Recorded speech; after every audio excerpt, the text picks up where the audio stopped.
Hello, welcome back, and as always, I hope you're doing well. Right. And now for something completely different.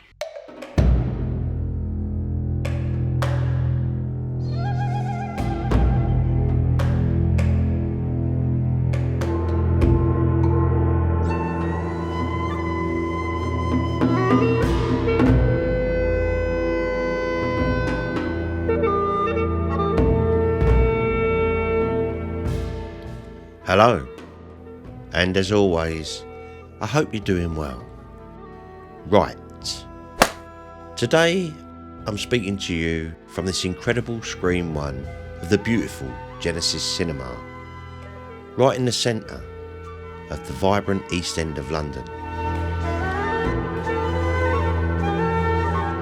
On the 6th of September, in this very auditorium, our production team invite you to join us in the ultimate Bruce Lee event of the year, the ultimate documentary.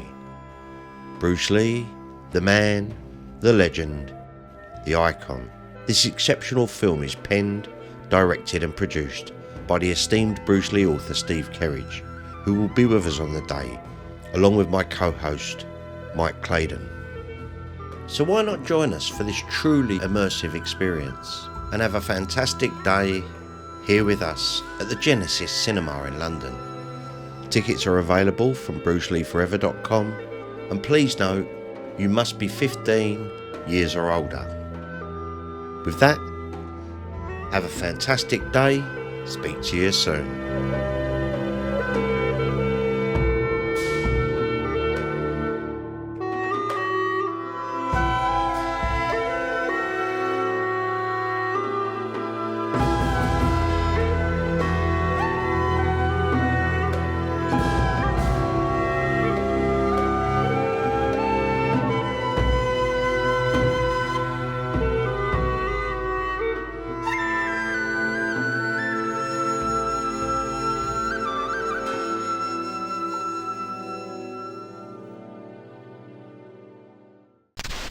And here is the poster on this lovely foam board. It's massive, look at that. How cool does that look? I will obviously put a link to the tickets to the show in the description down below. But I'm stoked, guys. Like I said, people are coming from all over the world. This is going to be special.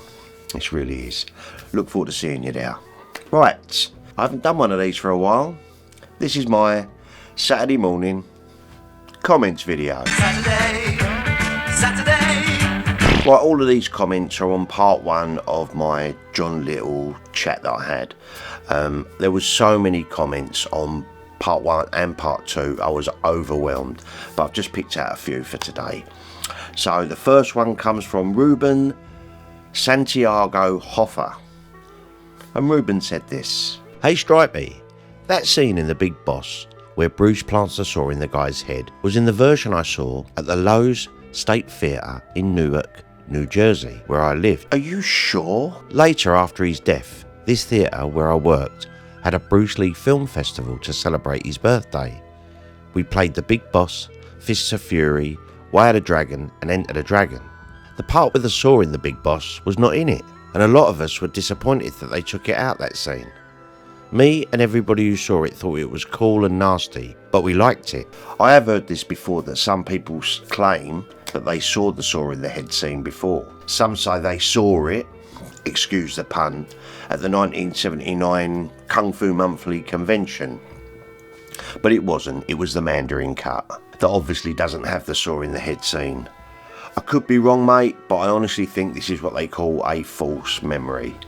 But by all means, if you think you've seen the saw in the head scene, any of you guys watching this video, let me know in the comments down below. But I'm pretty sure it's what they call a false memory. But I did appreciate your comment, mate. Thank you very much, Ruben. Right, the next comment is from Jeff Governor 7062. And Jeff said this: "No one really knows how Prime Bruce would have done in MMA. Was Bruce Lee a good martial artist and a tough guy? Yes." Agreed. We would never know how Bruce Lee would have done in his weight class in MMA. Because Bruce probably wouldn't have been interested in doing MMA because it had rules. Someone gets an eye poke, not a flick to the eyes, an accidental eye poke, they get 5 minutes. If there's a groin strike, then they've got cups on. If they get a groin strike, they get 5 minutes. So I don't know, but I do honestly think that Bruce Lee would have really enjoyed watching MMA. That's just my opinion. He would have really loved the UFC. And like John Little said in our conversation, anyone who thought Bruce Lee wasn't an exceptional martial artist is a fool. Thanks for your comment, Jeff. I agree. Right, the next comment is from Keep On Kicking for Life.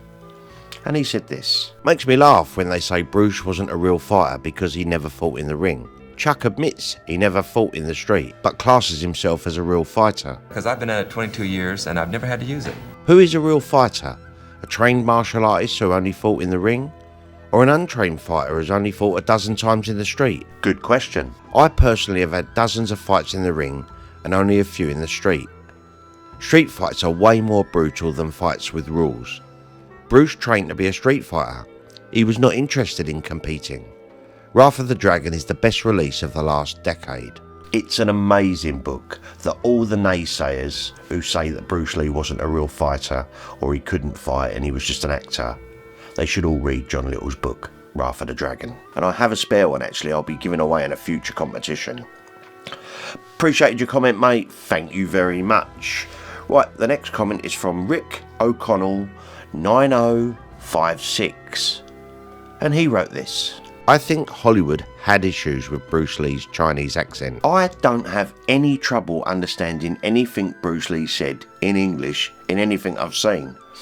Obviously the episode of Here Comes the Brides, where it's called Marriage Chinese Style, for some reason the first half of the programme has Bruce Lee's real dialogue and then it's dubbed for the second part. I don't understand why. But I personally think he talks crystal clear English. I'd like to ask John if he thinks Joe Louis thought he could beat Bruce Lee, because I read in Wrath of the Dragon about 6 months ago, and if I remember correctly, John Little mentioned it, that Joe Louis thought he could beat Bruce, yet kind of backed out of fighting Bruce when he accused Bruce of making a pass at his wife. I'm confused how Joe Louis thought he'd beat Bruce, when evidence kind of proves Bruce beat Joe Louis in sparring. Also, what does John Little make of Michael J. White saying Bruce wasn't a fighter? Thanks. Michael J. White didn't say Bruce Lee wasn't a fighter. What Michael J. White said was Bruce Lee would be no match for him, Michael J. White. And he's basing this claim purely on weight. Because he says, you know, I'm 100 pounds heavier than Bruce. And I kind of agree in some aspects, but like I said, there's certain areas on the body, the throat, the eyes, the groin, you can't toughen up through training. And if someone gets a really vicious eye poke, what can you do? I'll be doing a video on Mr. White in future videos. Keep an eye out for that one. But I did appreciate your comment, mate. Thank you very much, Rick. Right, the next comment is from Stephen Morris, the Bruce Lee artist, 4482. And he said this: with regards to the drug use, Bruce Lee was a young man. He experimented and he did drink wine, and we all know he took cannabis. That was never a big secret. Let him without sin cast the first stone. Well said. I don't cast judgment on him for trying stuff. He was an experimental guy and clearly wanted to try it. Bob blamed himself, and Linda kinda knew all about it and hid it from the inquest. She lied after he died. I get why. Her statement after his passing makes more sense as well. Wink. In those letters he wrote to Bob saying he decided to top the coke, but I think he was taking the coke because he was stoned a lot. I'm not sure about that, because he did, was it in one of the Baker letters where Bruce Lee said he wants to use it for a character? Chen from Fist of Fury. And if you look at Chen in some scenes, he looks wired. Superb role, by the way. The cocaine, in my opinion, wasn't the cause of his death, but the side effects of the cocaine use was. I honestly think it was a combination of things: the heat, overworking, burning the candle at both ends, and obviously the cocaine wasn't going to help. Bruce Lee was a human being. It's only other people who elevate him to something else. He also said, I'm certainly not a saint, I can tell you that. Thank you very much for your comment, Steve. Keep on painting, mate. Right. Next comment is from I Love Cliff Richard. And he said this. Does John Little think Seagal knew or saw Bruce? It seems Seagal waits for Coburn to die before claiming he met Bruce through Coburn. Steven Seagal did not know Bruce Lee. I don't know why he ever said that. It's ridiculous. This is good interview, by the way. Has anyone ever noticed Stripey Rambles looks like Gary Glitter? Come on. Someone pointed it out to me. Stripey's a nice guy though. Thanks. I'm not sure the same can be said of Gary Glitter. This has been said to me before. Glasses, bald head and maybe grey beard. Nice. I've also been told I sound like Michael Caine and Ian Jury. Appreciated your comment though, mate. Thank you very much. Right, next comment is from Tom Spaniel 2658. And Tom said this. Hello Stripey, really enjoying the videos. I've got a gripe with you though. Oh, you're costing me a fortune. You've reignited my interest in Bruce and I haven't stopped adding to my library. My wife hasn't found out yet. Ha ha ha. Keep up the good work. I am chuffed to bits that I've reignited your passion for Bruce Lee.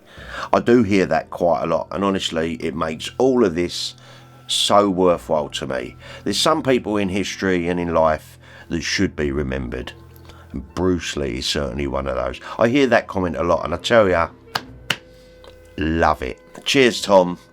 Hope the wife don't find out. Right, so that's it for today guys, but before I go, as always, please give this video a thumbs up. It really does help boost the algorithm. Comment, let me know if you think I look like Gary Glitter. Obviously subscribe to the channel. I want Stripey Rambles to grow a little bit this year. And hit that notification bell so you never miss another video. And a special thank you, as always, to my amazing patrons. Thanks guys, you're amazing. Right, with that, I'm going to love you and leave you. Definitely click the link down below, have a little look at Bruce Lee, the man, the legend, the icon.